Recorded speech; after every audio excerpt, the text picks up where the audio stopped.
புதுச்சேரி உருளையன்பேட்டை தொகுதிக்கு உட்பட்ட கோவிந்தசாலை பகுதியில் தொடர்ந்து குடிநீரில் கழிவுநீர் கலந்து வருவதாகவும் இதை அருந்திய சிலர் மருத்துவமனையில் அனுமதிக்கப்பட்டுள்ளதாகவும் புகார்கள் வந்ததை தொடர்ந்து சட்டமன்ற உறுப்பினரும் புதுச்சேரி மனிதநேய மக்கள் சேவை இயக்க நிறுவன தலைவருமான நேரு என்கின்ற குப்புசாமி மருத்துவமனையில் சிகிச்சைக்காக அனுமதிக்கப்பட்டுள்ள நோயாளிகளை சந்தித்து ஆறுதல் கூறி அரசு மருத்துவரிடம் சிறப்பாக சிகிச்சை அளிக்குமாறு கேட்டுக்கொண்டார். மேலும் இதுபோன்று குடிநீரில் கழிவுநீர் கலப்பதை கண்டுகொள்ளாத பொதுப்பணித்துறை தலைமை பொறியாளர் மற்றும் பொதுப்பணித்துறை அதிகாரிகளை கண்டித்து உருளையன்பேட்டை தொகுதி சட்டமன்ற உறுப்பினரும் மனிதநேய மக்கள் சேவை இயக்க நிறுவன தலைவருமான நேரு என்கின்ற குப்புசாமி தனது ஆதரவாளர்களுடன் பொதுப்பணித்துறை தலைமை பொறியாளர் அலுவலகத்தை முற்றுகையிட்டார்.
அதுக்கே காசு செலவு பண்ண வேண்டியது.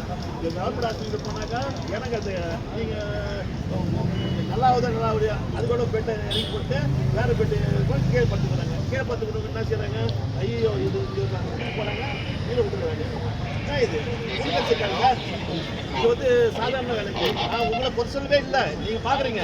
ஆனால் இதை ஒரு 5 ஆண்டு திட்டம் 10 ஆண்டு திட்டம் அப்படின்னு செயல்படுத்தக்கூடியவங்களாம் எங்கே போனாங்கன்னு கேட்குறேன்.